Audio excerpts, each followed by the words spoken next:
Ready. You can start. And you can speak that way, they'll hear you. All right, I think we can get started.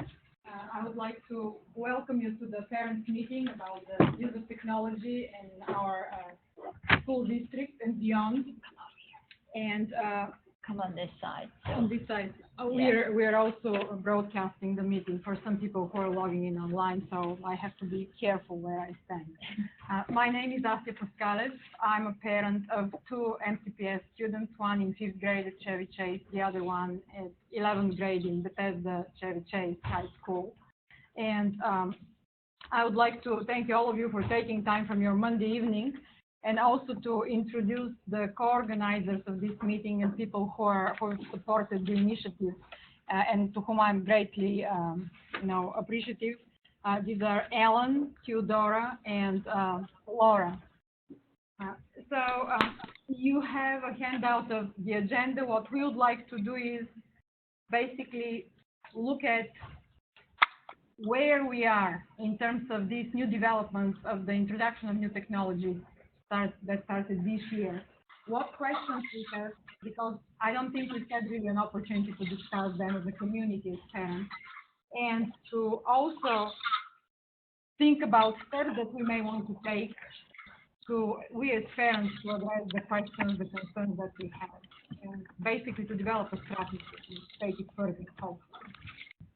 So without further ado, I would like to turn the floor to Ellen, who would address the first couple of topics on the agenda. And actually, I think we've developed it a little bit further, as you can see, to talk about the privacy issues and the legislation.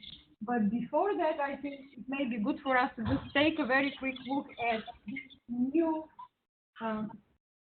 steps, incremental steps that took place since the fall for most of our schools. Because I was personally very puzzled as all of this was happening. So if we can go to the next slide, there we go. So the first thing that many of us realized was that our children were already using Chromebooks, right there. And that, of course, with the Chromebooks came the Wi-Fi access.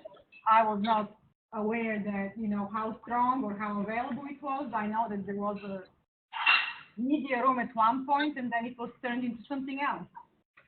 And then I heard from my son that they're using Google Classroom, where it's very exciting. We can all go and look at what is happening, and there is a lot of collaboration. And I looked a few times, and there wasn't that much activity, actually. There wasn't so many assignments posted, but apparently there was the Google Classroom. And then when the October came, we got this very urgent message that we should register our students for classes for next year, especially if they transition to a new school, as it was in my case. For 6th graders, we had to register them using this new MCPS system, online registration system. And by the time we got to the 4th circle, I had already asked sufficiently, many questions to understand that I don't know what is going on, and that we also asked teachers, and they said that's above our pay grade. And I asked the principal, and the answer was, well, we're still learning. So as a result of that, I became kind of hesitant to let my son use the Google Chromebook. And he started exploring certain features of the Google browser that the teachers didn't like, such as the incognito mode. It's a standard feature. We all go browse. It comes with the browser, so I don't know why something that is undesirable should not be blocked, but it was there. So coming from these two directions, concerns with the use of the Chromebook, he stopped using it. And so I couldn't register him through the MyMCPS. So I tried to figure out what the problem was. It turned out that I have to speak to the PowerSchool administrator. And that made me wonder, what is a PowerSchool administrator? And it turned out to be the logo or the trademark of Pearson. So as I was sharing with parents and with with colleagues about this discovery for me, it turned out that Pearson was also managing the PARCC test, something that wasn't on my radar at all. And I learned in the meantime that children are also opening all sorts of exciting apps once they go online. And my son said, well, Mom, the teacher usually says just accept the terms and conditions, as we do all the time. So I started asking questions about the terms and conditions there, and it was again very unclear what was happening, other than there was access to personal information. So we realized then that our children have the email accounts, they have all these things that I thought they cannot have without my personal consent or without my approval. And that's how I came to the issue. So basically tracing the steps of the technology so far. So without further ado, I'm turning to Ellen and she'll talk about some other aspects of the chain of events. All right, if I can make my computer to move forward, that would be good.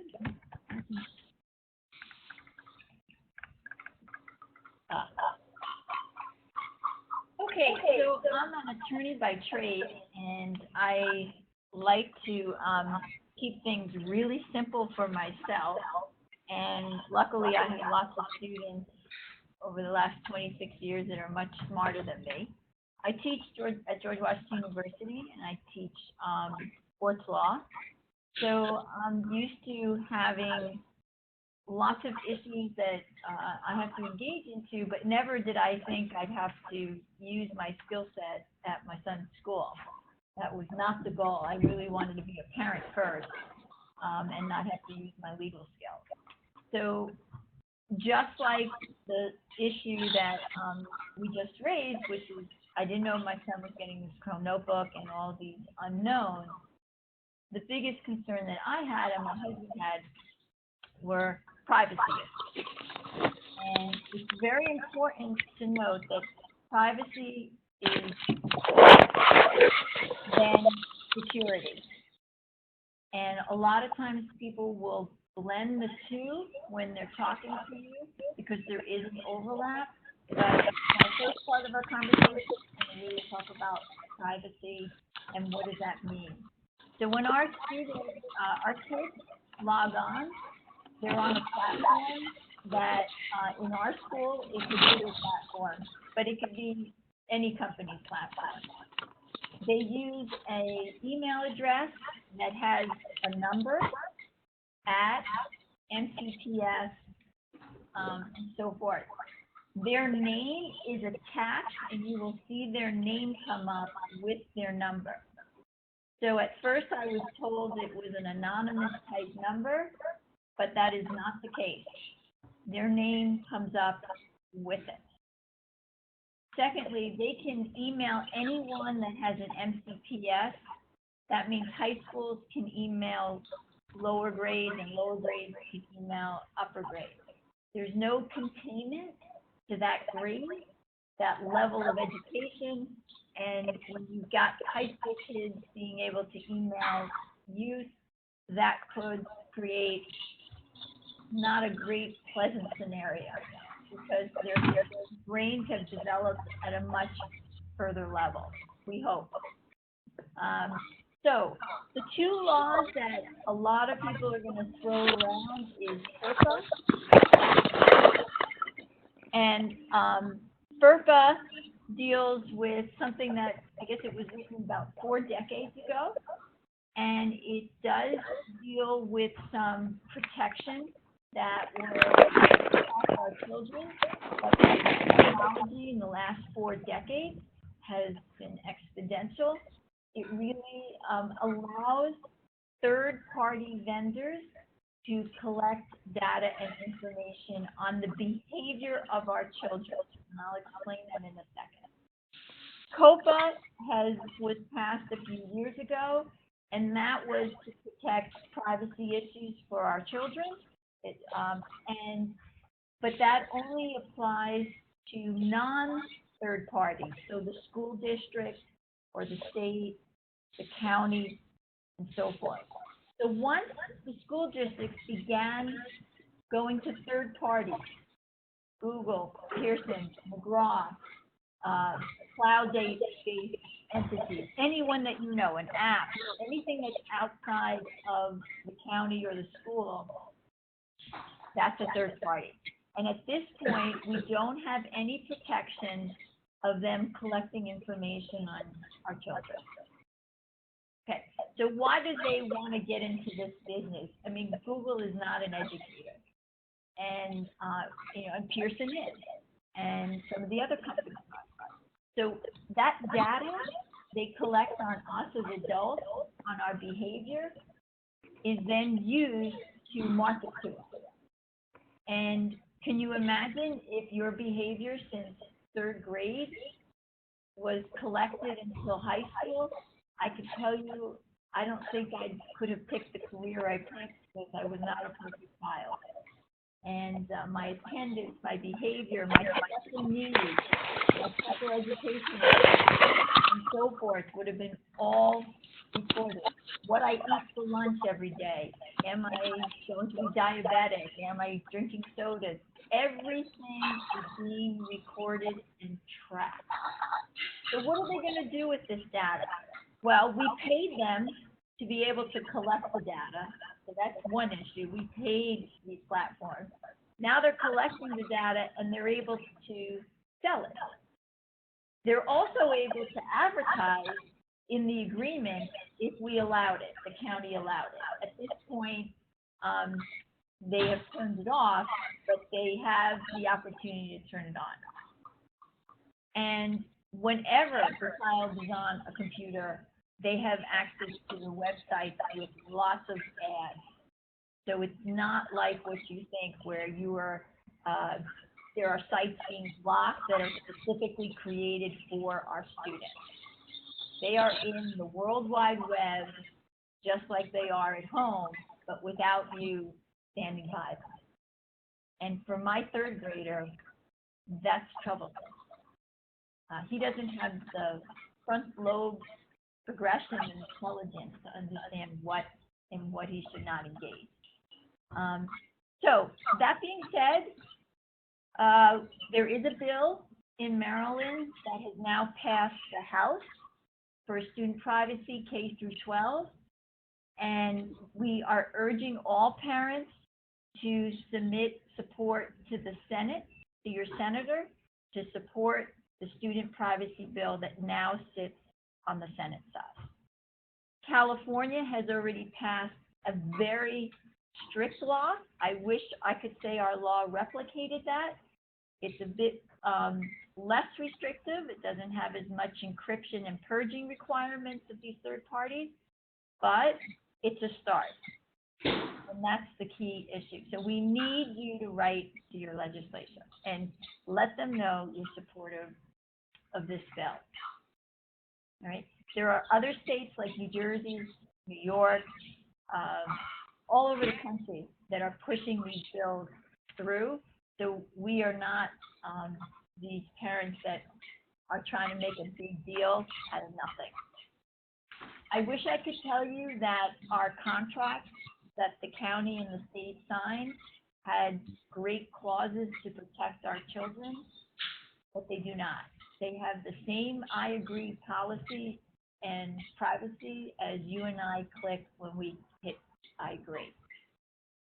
The Department of Education has put up a list of recommended clauses for the schools to implement, but unfortunately our school did not look at that list perhaps and include it in the agreements that we have engaged. These agreements are evergreen agreements where they renew on a constant basis. So unless we say something, there's a potential that it just keeps renewing. So I'm going to stop there, and because we've got a lot to cover. And some of the things are on your slides when you take it home. There's sheets here. So the Pearson particular issue with the testing, that's something that we'll break up into groups and decide where the parents want to focus on just how Pearson is collecting information. And they're collecting quite a bit on our kids while they're taking these tests as well. and they will collect it. So what do they do with that data? So if perhaps insurance companies will want to know when the kid's 17, what kind of student were they, and decide what kind of premium they're going to charge for auto insurance. Maybe medical insurance wants to know, how did your child eat for the last 2 decades, so they know what premiums they should charge for medical insurance. And they are already doing that to us, so there's no reason to think that they wouldn't do it when they have a mass amount of information. I will tell you, universities are already looking at high school social media platforms and behavior to decide who they get into colleges, and this data will be bought by universities as well, because universities are already buying quite a bit of data. So we're not here to scare, we're just here to figure out how can we help our teachers and our administrators who were given a tool without proper guidelines. Okay. So who's next on the list? I think that's back to me. Okay. You want to do on the privacy and the health issues? Yes, I would like to just say a few words about the student health records. We all know that our personal health records are protected under HIPAA, which is the law that allows patients, individuals to control their health information. And I'm a bioethicist by training. I teach medical students, and I train them in observing privacy, patient confidentiality, and autonomy. So despite that, I was not aware until I started doing my research about the use of student information that student health records that are turned over to the school, which is not just the vaccination, dental records, and so on, but anything that has to do with special health plans or individual educational plans, including various forms of psychological needs, mental health records, and so on. All of this is not protected under HIPAA if it is part of a student educational record. Well, the student educational records are regulated through FERPA that Alan talked about.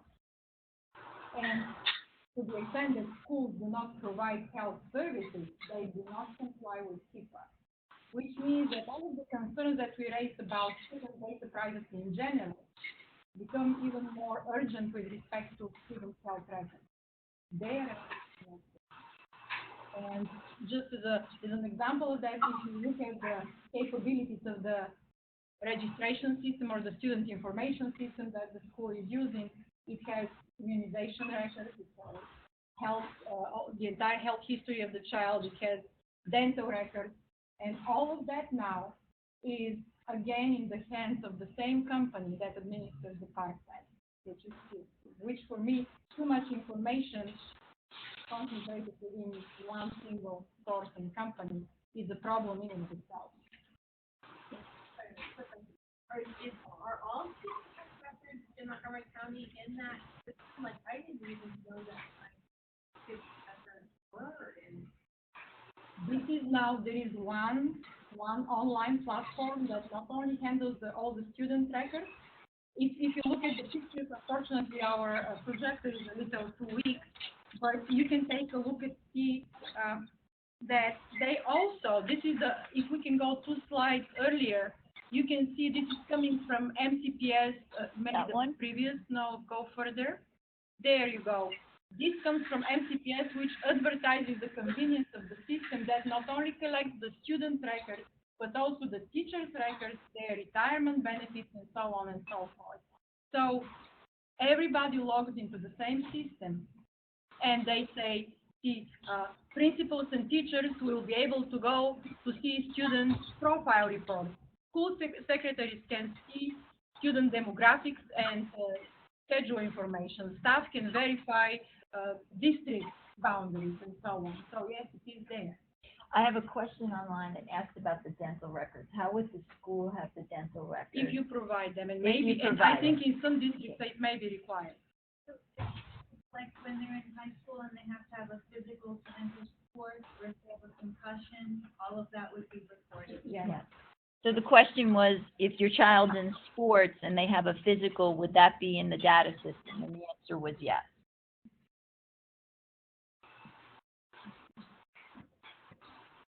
Yes, so I think we can move on. This was, and yeah, this is the FERPA versus HIPAA, and basically the quote that we have on the previous slide comes directly from the Department of Health and Human Services that clearly states that, This one? yes, Okay. that FERPA supersedes HIPAA when it comes to student health facts. Thank you. Okay, so we put in some fun slides, but really Fun. the goal, yeah, some fun slides, but these were produced by students across the country, put together responses to the PARCC. I decided to opt out. My child at the third grade level, he did not take the PARCC test, and he will not take it when it's given again in May. My choice was that until they resolve this bill and this data collection issue, that I did not want to. When I asked the CTO, the Chief Technology Officer at our county, he said he had to take it, but I asked him for the law that he was referring to, and I never got a response. So the law really is nothing about the lower age groups having to take it. It's in the law, it's the high school kids that must take it. So we're getting misinformation or no information from the county. And I've had 2 meetings with the Chief Technology Officer. You've had one meeting. He came and talked to our school. And so we're going to share a little bit about what we're doing at our school so you can bring it back to your school and really begin to have a grassroots effort and then have a legislative effort simultaneously. Because the county, they have a group, it's like I guess it's technology civility group that they created, but we know nothing about it except they had a meeting in October and prior to that, but we have not seen anything pushed out from that technology civility group. And that was created by the MCPS. Okay, so that being said, I think some of the things that the PARCC test really reviewed, you've all read in the paper perhaps. Sometimes I feel like, I don't want to repeat things, so definitely look up the PARCC test. It's been a bigger issue in New Jersey than even here, but it's obviously been talked about on the news, and all the local news have covered it. The New York Times, the Washington Post just did a huge piece yesterday or today on Pearson and the PARCC test. So you may want to check out the Washington Post. That was the only one it was. Yes, sure. Self-testing is, or self-assessment, to use the technical term, is a new notion that has to do with continuously monitoring a learner's activities online, counting clicks and profiling the learner based on continuous performance as opposed to the one-time snapshot of a test. And certain companies such as the Khan Academy, I believe certain branches of the Gates Foundation also are interested in developing this as an alternative to standardized testing, because apparently people don't like standardized testing and students have to be tested. The idea is we will replace the announced testing with this continuous monitoring of all the children because the capability is there. And if you take a look at a publication that was, it was discussed kind of extensively on NPR. There is a handout also available, the link would be available, but one of the NPR regular contributors wrote a book, I'm trying to find her name is Alia Kamenet, and she wrote a book called The Test. It was just recently published, where she discusses various new approaches to evaluating learners. So she mentioned that the big technology companies are really interested in providing this service, and Pearson said, there is a quote by one of their chief executives there saying, we have the capacity to do it, and that would be a revolution. So with the children having access to the Chromebook, basically unlimited hours, that would be no problem. If I can add a little detail on that. The students don't necessarily need to go through formal assessment or answer questions. They can just go about their regular activity. It is, at this point, technology companies have developed algorithms that can capture certain precise measure of intelligence or IQ just by measuring the clicks of the mouse, or also by attention span. How much time they spend. Their eyes are focused on a problem on a page. They can run through any written sample to look for richness of vocabulary, of certain patterns, of percent of innovative ideas, and that kind of stuff. And marketing data can now check what kind of fonts does child click on and you click on. What colors do you like? And so fonts, colors, what side of the screen do you like, and so forth are all collected by marketing companies. And then that's the ads that are customized and pushed out to you as an individual, okay, in order to get you to click on it. It's scary when you think about it, but when you think about it from a 3rd, 4th, 5th grade level, it gets to a whole nother, do we want this, and what does this mean? And I really don't think the teachers and the administration have the bandwidth to really sit down, and they haven't been trained on a lot of these issues, and they're hungry for it. And I think the parents really have to take an active role in going to those schools and engaging that school on putting together some initiatives on how we're going to take this school and use it to the best ability without third parties selling the data of our children. Okay, so as far as privacy and security, so where's all this information being stored? And from what we know, a lot of it's being stored by another third party that the third parties are contracting with. So now the data is being stored at 3rd, 4th, 5th parties, and some of them are overseas in other countries. This massive amount of information is now not on U.S. soil, which changes a lot of laws that would be applicable to it. Oddly enough, Europe has probably the better laws for security purposes and privacy than even in the U.S. We can just go for a second to the previous slide. There are actually industry practices that are already available out there that would allow the school system to obtain the same type of data that they're looking for without actually using the personally identifiable information about students. So I'll ask Mark to just say a couple of words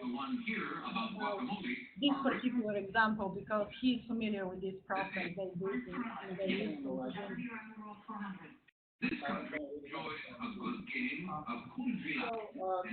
of the arguments that the technology companies make, for instance, Google, when you click on terms and conditions, and you find out that they reserve the right to use the data to improve their product. There is no particular reason for any of them to know to identify the particular users of their data to improve their product. It's been long-standing practice in the IT industry, and I've worked in IT for the last maybe 16 years, and for the last maybe 10 years, a widely applied concept has been anonymization or sanitization of data. So in order for a company, and we're talking like the traditional IT company, which is in it to sell you something. And their interest in the data is somewhat tangential. It's not the same as the companies like Google, who are mainly into data. That's their business is data.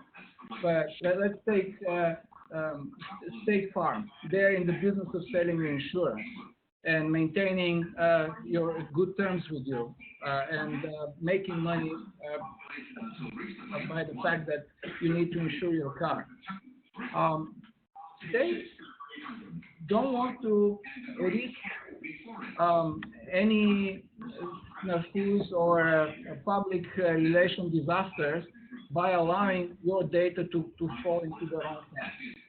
So what they're doing, they're using this concept of data sanitization. Only like a chosen handful of people are allowed to actually see the real names and records.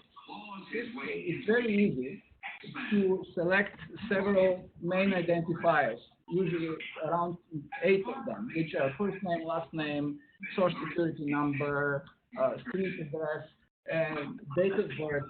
And there is software existing that can scramble them. So you can have all the valid tests you want, and you can run all the valid metrics that you want without actually knowing who these people are. You get, I actually took a live example there. There are companies that are providing a software that will scramble the names, not really scramble them, will provide like nice fake names that will bear no resemblance to any profile. They won't look like, something that you can infer the ethnicity or race or whatever. They can scramble as much as you like. Yeah, there is no reason for Google or even or for Pearson to insist that they need to improve their, in order for them to improve their product, they need to know the exact identity of the students. They could be working with anonymized data. We started with mentioned that users of Google, which is not the case. Well, it would be much better if they were anonymous users of Google Classroom, and Google wouldn't know anything about who they are, and they still can run their statistics, and they still can say, okay, well, class A performed better than class B, and this school performed better than school G or whatever. All that, it's still available to them, but it's not enough, because that's, they are not after improving. That's just a pretense that they're after improving their product.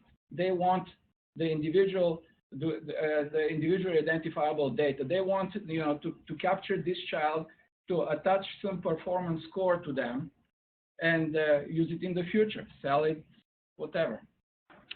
So one of the chats asked, how would teachers know how to help students if they were all anonymous? So the students are not anonymous to the teacher. We're talking about anonymous to the companies that are collecting the data to quote unquote better the product. And that data doesn't change whether you have a name attached to it or a number attached to it. Just yesterday, a parent emailed me a presentation that our technology officer in our county, Sherwin Collette, presented that's online. Got it taken down. Did you? That's online, and it had over a dozen students with their name, their phone number, their photo, and their number ID on a presentation online. Our own technology officer, who's the expert that rolled out this product.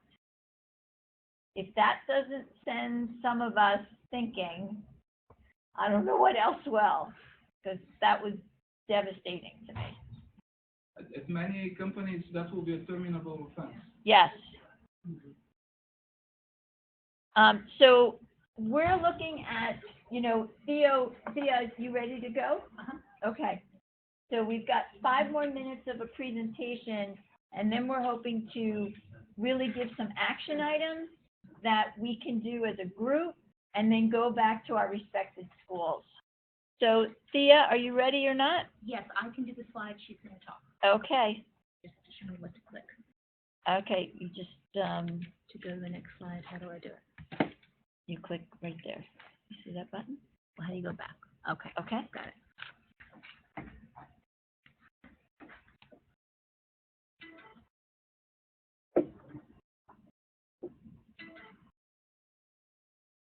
Okay, hello. Okay. Hi, my name's Laura Simon, and I have 3 children at MCPS schools. I have a 3rd grader, an 8th grader, and 11th grader, and I'm here to talk about the Wi-Fi in the schools a little bit. So, a lot of people, when they first hear that the schools have Wi-Fi, think that, as I did, that what's the big deal? It's not a big deal, but I'm here to tell you I think it's a big deal. And I didn't realize that the routers or the access points, which are just are actually industrial strength routers, and they dwarf what you might have in your own homes. So these routers are streaming non-ionizing microwave radiation. So at my school, Bells Mill, my elementary school, there are 30 industrial strength routers at the school.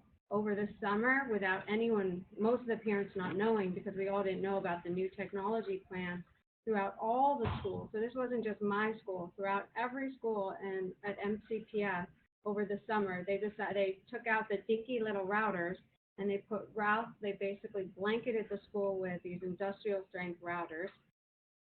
So at my school there are 30, and this is a lot, because these are really strong, and these routers are like, it's almost as if they set up little mini cell towers throughout the school. So why should we be concerned?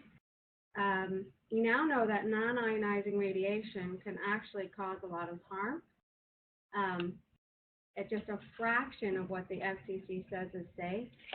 So I would just like to read off a little bit here of some of the things some researchers have found.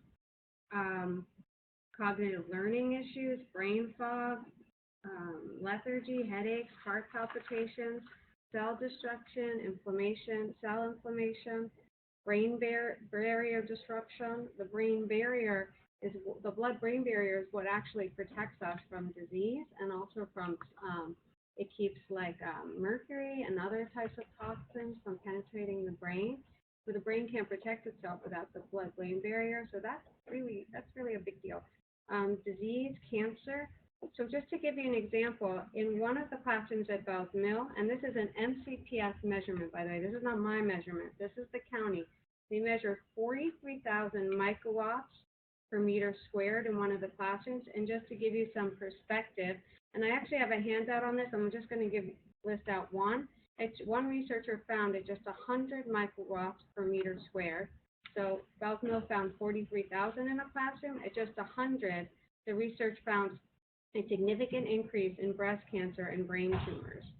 And please take a handout, because it's over there, and it lists out a lot of other research, so you can actually compare what we're talking about. So I think there's a lot of questions to be asked here. Why is MCPS bathing the children in Wi-Fi all day if it affects their brains and their development? Is this what we must trade to be mobile, as Sherwin Collette has said? What truly are the benefits, and are there safer ways to access the internet? These routers are on all day long, all day long. So other countries around the world have acknowledged that we need a precautionary approach. Throughout Europe, in Russia, in India, in Israel, they've all taken a precautionary approach to Wi-Fi in schools. And I really don't understand why we are steamrolling ahead and not involving parents in all of this. I also believe that there should be some parental consent and that we should be giving our consent. I don't know why this is not required and why we are not being told the health risks.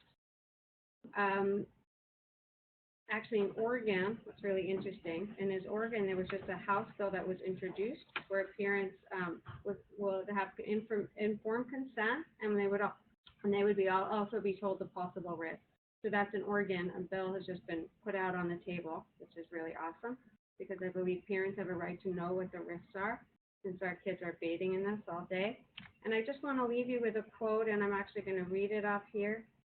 Sorry, I didn't realize that it would be dark, so I'm okay. So I'm just going to read this, and my phone's on airplane mode, by the way. So this is by a quote by Peter Limbrick of Team Around the World, and I just think it encapsulates all of what I'm saying here. He wrote, in February of 2014, my heart, head, and all my instincts, my education in science, and my past experiences as a teacher and parent of young children tell me that we should not subject children to microwave radiation unless for a very good medical reason. This is not the first environmental threat to children's welfare, but it is probably the biggest yet. So thank you very much for listening to me, and if you have any questions, I would love to answer them for you. Okay, thank you, Laura. Okay. And So I'm can we get going? Thea, well, yeah. After, okay. And then questions? Okay. I'm Thea Scarrato, and, he's still at office. Okay. Off. No, I have more slides. Oh, Okay. Yeah, I'm sorry. I know, I just have 2.5 minutes. Okay. So, so I'm a social worker, and I actually worked in Montgomery County Schools way back 10 years ago, working in special education. I'm very concerned about everything we're talking about here. I was very skeptical when I heard that microwave radiation could possibly be dangerous. There's a lot of possible risks. There's a lot of questions researchers have. I want to be clear that the test, then because of the test, they have to implement and deploy this whole wireless network in the school. So it's all related, and there's a lot of companies involved in both in the software and the hardware. So it's all connected in that way. We don't have federally developed exposure levels for microwave radiation, low level. We have FCC guidelines. The EPA and the FDA didn't get together and say what's a safe level for our children. The other thing I want to mention is the government's levels are set for 30 minutes of exposure, not 6 hours a day in school. Now, the American Academy of Pediatrics has written our government saying that we need better pregnant women. Have asked, I already said that. Okay. So also I should say the standards that we have were developed for military using radar 30 years ago, and they were last reassessed 18 years ago. I wouldn't drive a car that had 18-year-old safety standards, and I don't want radiation on my kids that hasn't been looked at for 18 years. Children absorb it more. That's something the American Academy of Pediatrics brought up, also the World Health Organization, up to 10 times more in the bone marrow of their skull and 2 to 3 times more inside their brain. The Baby Safe Project was developed by the chief of OBGYN at Yale. He is recommending reduced wireless exposure to pregnant women, along with 50 other signers onto this project, and you can go online to read about that. And I wonder, well, what about our children whose brains are still developing? So this month, 2 studies came out. One I thought was very important. It's about our DNA and our microRNAs. I'll just read the abstract to the conclusion, which is long-term exposure to 2.4 gigahertz RF may lead to adverse effects such as neurodegenerative diseases originated from the alteration of microRNA's expression, and more studies need to be done. I think that if more studies need to be done, then we should wait to expose our children. So I hope you'll take some time to look at the board and also the handouts we have. There are simple solutions. Oh, let's not repeat history. There are simple solutions, and that is removing the Wi-Fi, replacing with Ethernet cord. Other countries are doing it at different levels, actually, and you can read more about it over there. The Collaborative for High Performance Schools has developed specific criteria that is low EMF criteria. I've met with the Department of Education, Martin O'Malley, communicated with the Department of Health. And it seems like everyone's really passing the buck right now. So in what you were saying, I think we need to start addressing this with our schools and also taking it up at various levels with our elected officials. So I thank you. I don't want to take up any more time to answer questions. Let me see if there's any questions. How does that differ from a microwave in your house? It's at a much lower power than inside the microwave. It's actually tens of thousands times lower than the microwave that is cooking. That's a thermal effect. So these are not possible non-thermal effects. It is classified as a possible carcinogen based on the long-term exposure from cell phones, from research on cell phones that 10 years of use, 30 minutes a day, which I think is unheard of now. That would not be heavy use. It was heavy use then. Now 30 minutes a day of cell phone use isn't. All the independent studies have showed an increase in brain cancer. But there are a lot of endpoints to look at, and as an ADHD specialist, my concern is the brain. Is the developing brain, and do we know what the impact is? And if we don't know, and we have evidence that there's a possible problem, then I think that's Yeah, I what mean, got me going. years ago when the cell phone came out, there were some lawyers that sued about what happens when you put a cell phone next to your ear. It actually changes the molecular structure of the cells. So you've got to think sort of that way of, okay, what's the power that's coming into the system? And my husband's an expert in this, but he tells me, and my mom died of a brain tumor, so I know a little bit more than I care to know. And she was a teacher. So I'm curious what she would have said today if she And had the a kids at the school are getting full body exposure. And you have some kids that are sitting, and I went into the schools directly, especially in elementary school where you don't move from, at least in middle school, you're moving under and you can avoid. But your child could be told to sit either right under a router or further phone. So almost every other classroom either has a router or an access point, they call them, right on the ceiling, or it's the classroom below. It's like every other. So you could be sitting on a hotspot and not know it. The kids sit on the floor all day long in elementary in front of the Promethean board, or you can be literally just sitting under it, and the teachers don't understand. And that's where the strongest point is, right? It's a hotspot. It's right by the access point. If you had a meter, because the radiation drops off significantly every foot you move away. But these access points are capable of reaching 800 feet, yet we have to have so many in the school because they're trying to get so many laptops. And right, so you're at IT, so you probably understand because of the broadband and how many laptops you're trying to get on at once, you need this many routers. The 43,000 that you cited at Bell's Mill, was that taken before or after they did the system-wide testing before PARCC? Because during that test, it was simply to find out if there was enough families within the building to support PARCC. So was that done which test? Before PARCC testing? Oh, okay. I did to see if they had enough Montgomery County bandwidth. came in Okay. and did a test. Okay. Like everybody logged on, and if you all I would- crashed, they came in and gave you more Wi-Fi. Was that 43,000 Wow. measured I didn't know before or about that. after? Before, and we should have done a radiation test at that point when everyone was on the test. Yes. That would have been a So different who would you request to do this at an individual school? Because I Right. don't even know the equipment to do that one. Well. So that's something we're going to get to on, like, what's the next steps and what your issues are, because you could leave this meeting saying, oh my gosh, this is like awful news, and what am I going to do? And I'm not going to let my kid walk out of the door. I think technology is wonderful. I've been teaching on Blackboard to adults for 17 years at GW. So I am so integrated into technology in my classroom. So it's coming, and I know what it looks like, and I know what the student looks like. So the question is, how do we help our teachers and our administrators who are completely booked from morning to night to engage in the process? All I can tell you is what I think will work, and then we'll split up into groups depending on what your main interest is and sort of divide and conquer. The first thing we did was we held a technology meeting and asked Sherwin Collette and Kara Trenkamp from the county to come and speak to us. We had 60 adults at the meeting, at the technology meeting at our school in September. This was after I demanded a meeting. It was not offered. So you may have to demand a meeting.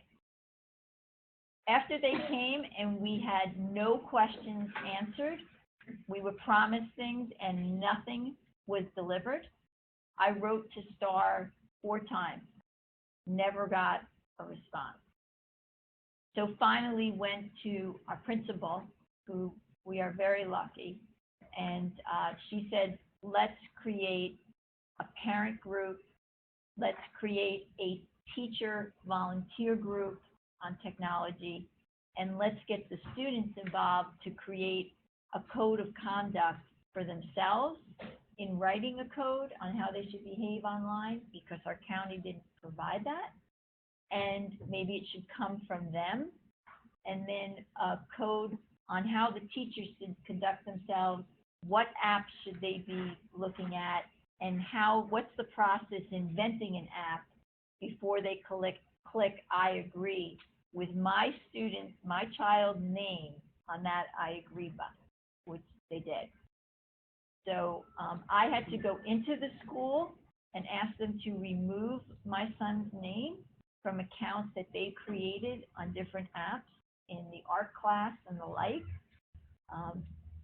specifically. So I engage you to do that, to start the conversation.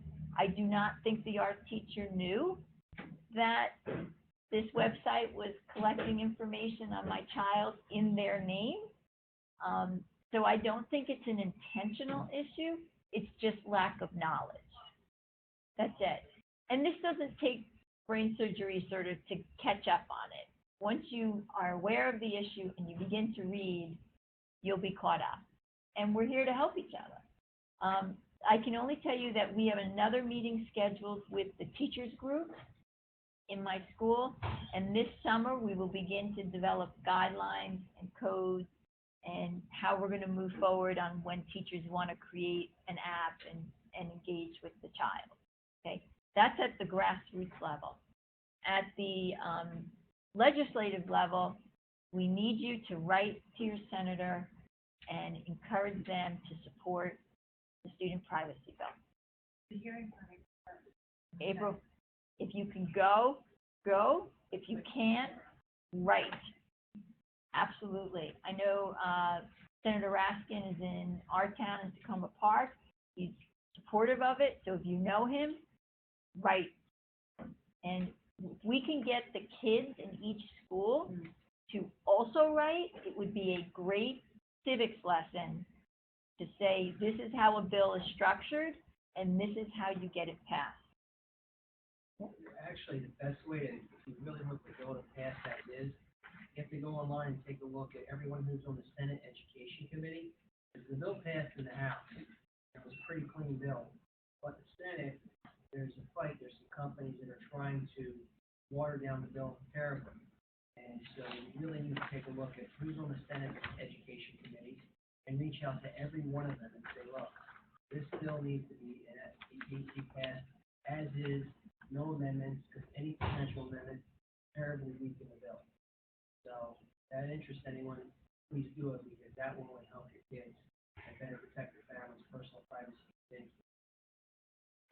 So we will post it on the Maryland Parent Coalition blog, the link that you can then sign up, and it just takes literally 30 seconds for you to push it out. I've already had parents doing it and sending me copies, so I will print them out and take them with me April 1st. Here's an article that came out in the Post about the amount of money, millions, that they're spending on lobbying to stop this. Pearson and educational firms have refused to sign the Obama pledge to stop collecting data on our students. They have refused. Google refused initially and then got pressured. Okay? You've got to ask yourself, why are they refusing? Why are they spending millions to squash these bills in every state? And, you know, I was telling my dad, who's 88, and he said, oh, yeah, New Jersey's all over this because it's in the news. And I'm like, yeah, but our county has the best schools. Why aren't we in that top conversation? Our county is one of the best schools in the nation. We should be leading this conversation. California has already gone out of the gate. They got the Pearson Foundation, basically is under an FBI investigation for funding, perhaps trips to people that executed agreements with Pearson. This is not made up. You just have to go online and see what the New York Times and the Washington Post and media are writing. I don't know if we have media here. Anybody here media? We did invite the media, and we will inform them as we progress. And they take note on our Parent Coalition blog. So please, if you have a comment, they are reading it, and so is MCPS. They are reading. I know they're reading my post because they've already told me. So the goal here is to split up into some groups and ask some questions.